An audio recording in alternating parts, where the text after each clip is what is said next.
반갑습니다. 선희쌤의 마음운동의 심리상담가인 이선희입니다. 사랑이란 결국 서로를 믿는 연습입니다. 다이앤 폴 헬러는 말하죠. 안정애착은 관계의 가장 건강한 뿌리다. 안정애착을 가진 사람은 상처를 두려워하지 않습니다. 왜냐하면 회복할 수 있다는 걸 알기 때문이죠. 나를 믿는 힘이 있을 때 타인도 안전하게 느껴집니다. 결국 사랑의 시작은 나를 믿는 연습입니다. 오늘은 애착 유형의 시리즈 두 번째 시간 시작해 보도록 하겠습니다. 피디님은 어떤 게 좀 궁금하실까요? 요즘 애착이라는 단어 참 자주 듣게 돼요. 그런데 애착이 단순히 어린 시절 부모와의 관계만을 말하는 건 아니라고 하죠. 맞아요. 그 관계 속에서 안전을 느낄 수 있는 능력이라고 이제 말할 수 있을 것 같은데요. 즉 애착은 과거의 어떤 패턴이 아니라 지금 이 순간 어떻게 관계를 맺고 있는가 하는 그런 문제라고 할 수 있습니다. 많은 사람들이 애착이라고 하면은 유년 시절의 부모님과의 관계만 지금 떠올릴 수 있는데요.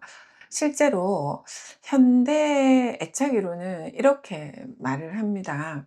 애착은 과거의 어떤 시간이 아니라 지금 이 순간, 지금 현재 관계를 맺는 방식이다라고 이제 말씀을 드릴 수 있을 것 같아요. 이제 이렇게 보면 애착은 이제 만 3세 인제 우리가 이렇게 말을 하는데 이 유년기에 좀 형성이 됩니다. 하지만 성인기에도 계속 이렇게 업그레이드 될 수 있는 어떤 관계의 패턴입니다. 애착은 일생을 통해서 작동하는 관계 시스템이라고 말씀드릴 수 있을 것 같은데요. 인제 이런 시스템 때문에 애착은 뇌 속의 어떤 정서적 안전 시스템 뭐 이라고 인제 말씀을 드릴 수 있을 것 같아요.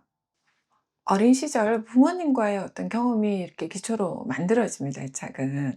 근데 이후에 인제 연인이나 친구나 뭐 저 같은 또 상담자나 또 배우자 요런 이제 분들과의 관계 속에서 어떤 새로운 애착 경험이 이렇게 형성이 되기도 합니다. 즉 이렇게 보면 애착은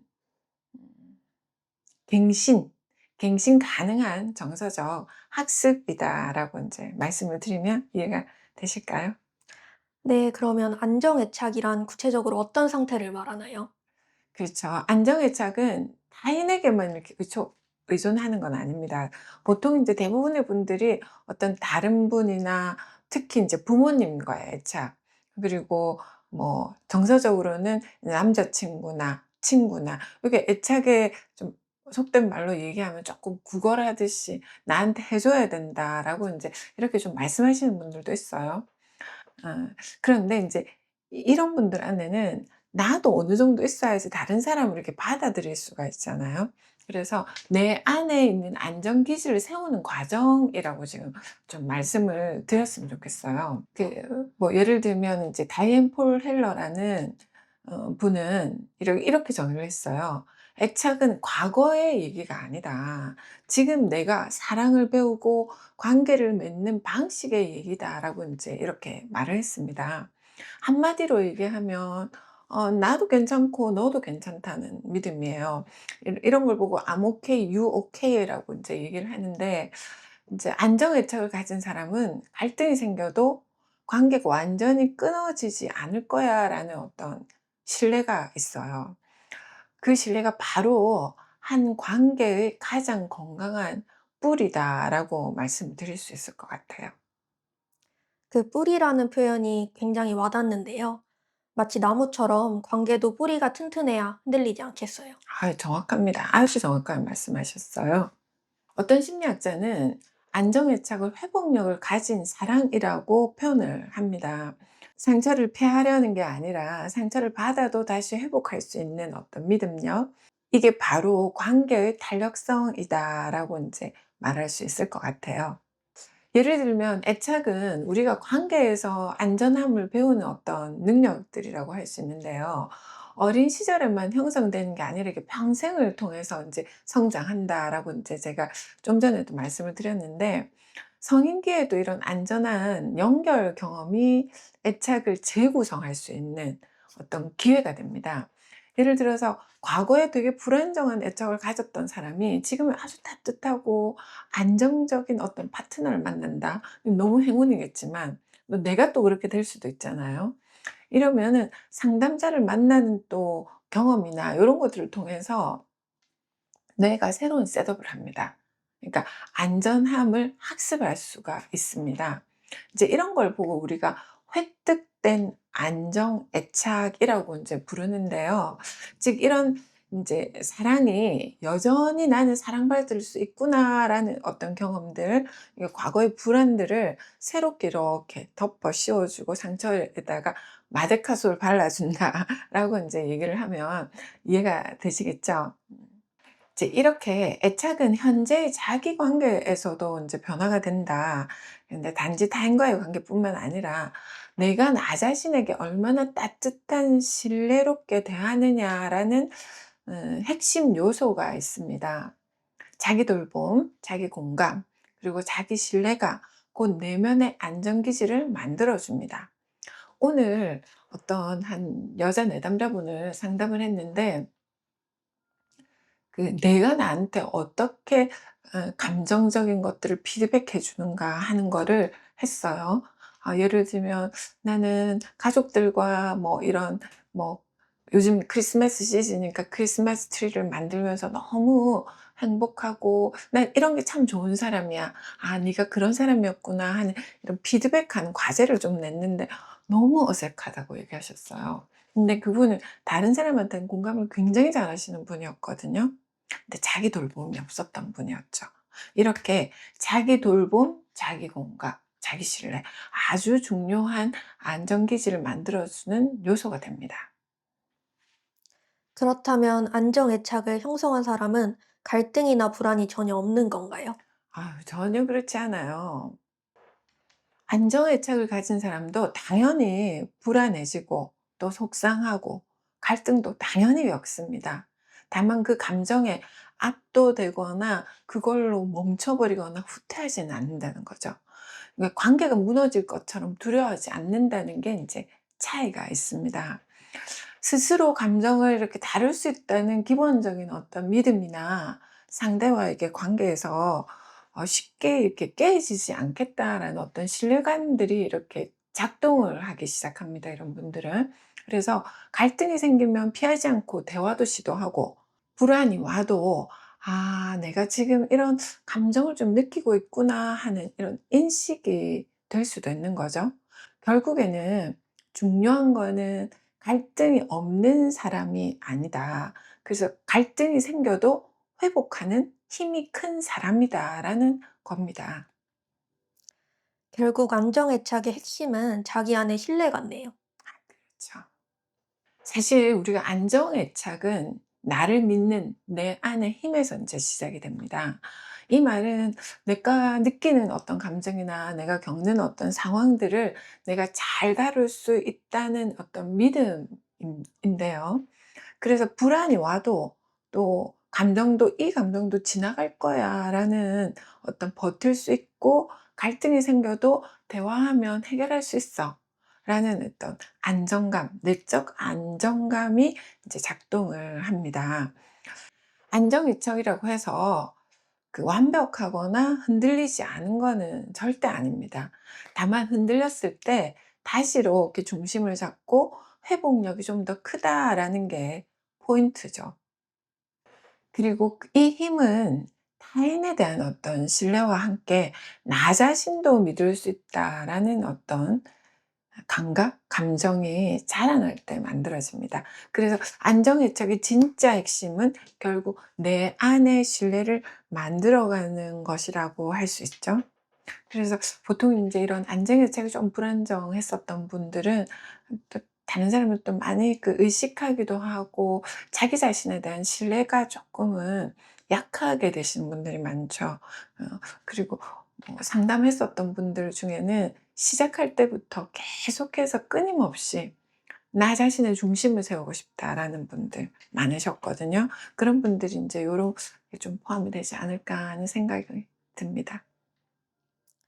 그런 불안형이나 회피형 애착을 가진 사람도 이렇게 나를 믿는 연습을 통해서 안정 애착으로 변화할 수 있을까요? 아유, 당연하죠. 당연히 가능합니다. 애착은 이렇게 딱 고정된 성격이 아닙니다. 여러분도 경험해 보셨죠? 주변에 좋은 사람들이 많아요.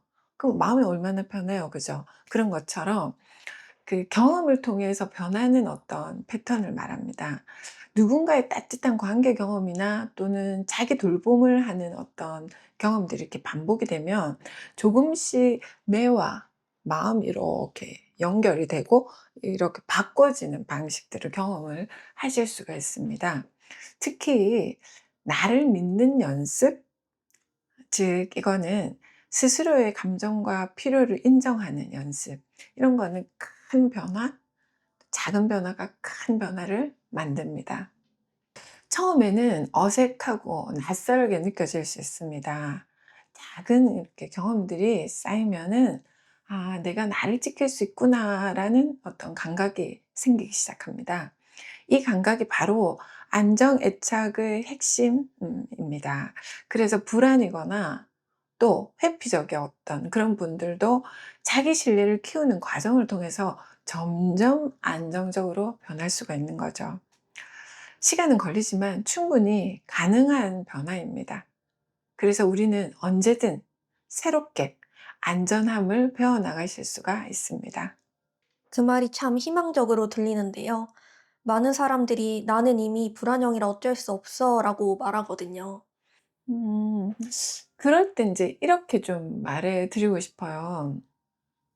당신은 불안형이 아니라 아직 안전함을 충분히 경험하지 못했을 뿐이다. 이렇게 좀 말을 하면 어떠세요? 마음이 좀. 편해집니다. 그죠? 우리 안에는 누구나 안정애착의 씨앗들이 다 있습니다.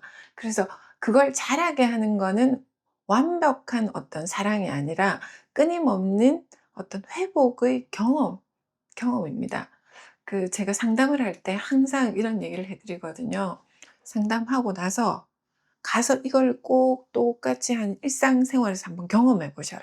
그리고 다시 와서 또 우리가 또 나눠 보자라는 이제 말씀을 드리는데요. 경험 아주 중요합니다.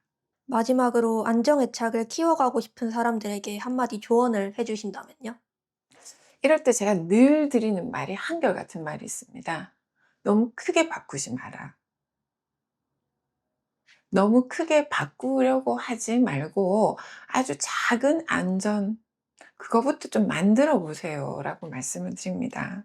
예를 들면 오늘 하루 내 감정 하나만 정확하게 인정해 주는 거. 이건 이제 우리가 핵심 감정 일기라고 이제 우리가 얘기를 하는데, 이런 핵심 감정에 대해서 감정도 하나 써 보시고 그것도 명료하게 한번 왜 그랬는지 이유에 대해서도 한번 써 보고, 인제 요게 좀 더 발전하면 이 내 감정에 대한 피드백도 한번 해 보시고, 인제 요런 과정을 좀 거치시면 싫은 건 싫다고 조용히 말해 보는 것, 그리고 이 작은 행동들이 모이면 '아, 나는 나를 좀 지킬 수가 있겠구나.'라는 이제 감각이 좀 자라기 시작합니다. 그리고 그 감각이 안전 애착의 또 기초가 됩니다. 누구나 혼자서도 아주 천천히 자기 속도를 안정감 있게 키워나가실 수 있습니다. 너무 조급해하지 하시면 안 되세요. 한 걸음씩만 나가 보시고 매일 이렇게 자신에게 좀 말해 주셨으면 합니다. 지금 나로도 괜찮다. 완벽하지 않아도 사랑받을 자격이 충분히 있다. 이건 단순한 위로가 아니라 뇌가 새로운 안전한 연결을 학습하는 과정입니다. 제가 항상 이 얘기 하거든요. 지금 우리가 사칙 연산이 안 되는데 미적분으로 가지 말라고 얘기를 하거든요. 사칙 연산도 우리 기억나시죠? 우리 구구단 외웠을 때 2단 하고 나서 3단 하고 3단 하고 4단 하고 요렇게 천천히 나가셨으면 좋겠어요. 이제 요런 반복들이 결국 안정애착이라는 건강 뿌리를 만들어 줍니다. 오늘 이야기를 들으면서 결국 사랑은 상처가 아니라 회복의 연습이라는 걸 느꼈어요. 맞아요. 사랑은 상처이자 회복의 시작입니다. 그 회복의 뿌리가 바로 안정애착의 기본이자 시작입니다. 자녀를 잘 키우는 채널, 마음을 잘 돌보는 채널, 선쌤의 마음동행이었습니다. 다음 영상에서 또 만나요.